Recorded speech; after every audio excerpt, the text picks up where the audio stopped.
Hey everyone, this is Riven Blade, and today I'm looking at AEW's 5 worst tendencies. Now, before I start, let me be clear, I love AEW. They are my favorite pro wrestling promotion in the world today, and I want to see them do well. So I made this video with constructive criticism in mind because I want AEW to improve in the areas where they have weaknesses, and they do have weaknesses along with a bevy of strengths. So let's start off with number 1. Wrestlers disappearing after big matches. Now, this often happens, especially in the women's division in AEW. So think back to Hikaru Shida versus Penelope Ford early on in Hikaru Shida's title run as women's champion. And that was a tremendous match. It looked like Penelope Ford was ready to take the next step to become a significant player in the women's division. She had a tremendous performance in her battle against Shida, but after that, boop, nothing, just no follow-up. So there was a lack of follow-up in that one. Then we had Hikaru Shida and Tay Conti taking on each other in what should have been the main event of an episode of Dynamite. And after that match, nothing from Tay Conti on Dynamite since. I don't understand it. She looked tremendous. They had a fantastic match. They even had a little story about, respecting each other, both having a judo background, but absolutely nothing after that tremendous Dynamite match. And more recently, again with Shida, we had her losing the title after holding it for a year at Double or Nothing to Britt Baker, and nothing on Dynamite since. She's had 3 matches on Elevation, but that's it. Like, no follow-up, no video package, no what is the former champion thinking after losing the title that she held for a year. So please, can we just follow up more with these stories when a big match happens? So again, the women are the most prime example of this.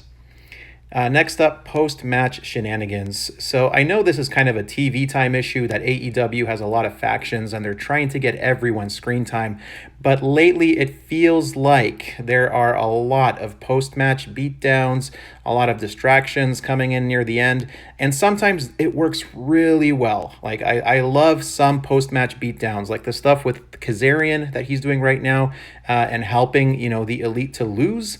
I'm into that, and when it makes sense, it's a beautiful thing. Post-match shenanigans, post-match brawls, they are a part of pro wrestling, but sometimes it feels like AEW is doing one after every single match, and less is more in this case. Make it mean something, make it make sense, and I know it's a TV time issue, but please try to balance it a bit better. Number 3, not letting things breathe. So think back to SCU versus the Young Bucks, the match that split up SCU. This is the most obvious example where they quickly cut to commercial.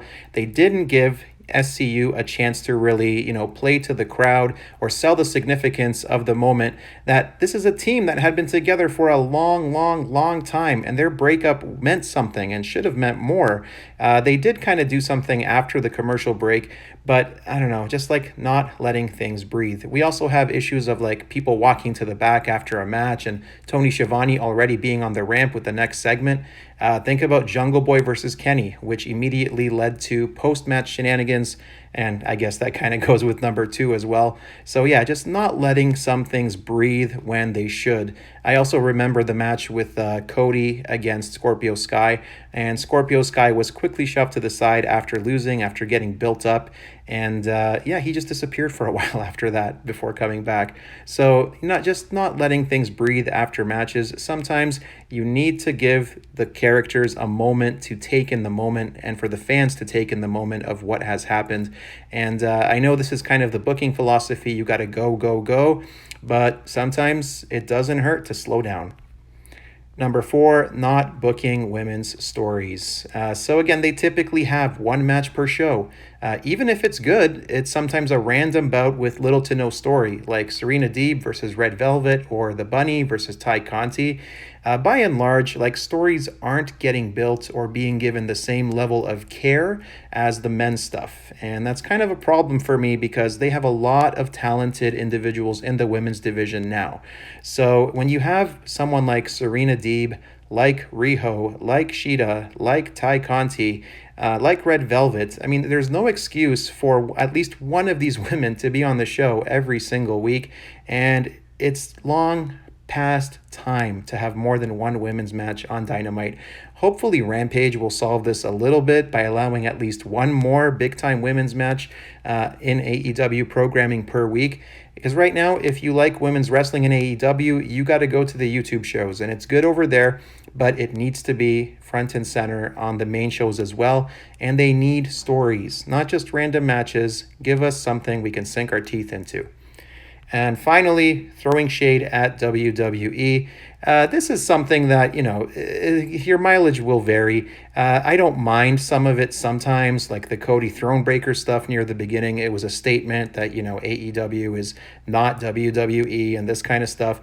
But, you had Miro coming in talking about brass rings. The post-show promo by Eddie Kingston throwing shade at WWE's locker room a little bit too.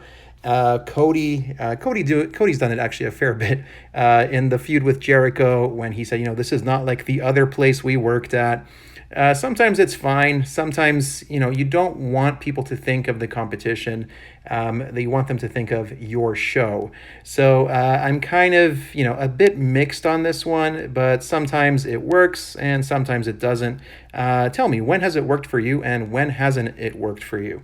So that's it. Those are the 5 things that AEW kind of has a muscle memory reflex for that they could be doing better. Again, let me be straight here. I love this company. I think they have tremendous amount of talent. I think their wrestling shows are just fantastic. Like majority of the time, AEW Dynamite is my favorite weekly wrestling television show, and I want them to succeed. So if they can shore up these 5 things, I think that would go a long way into doing that.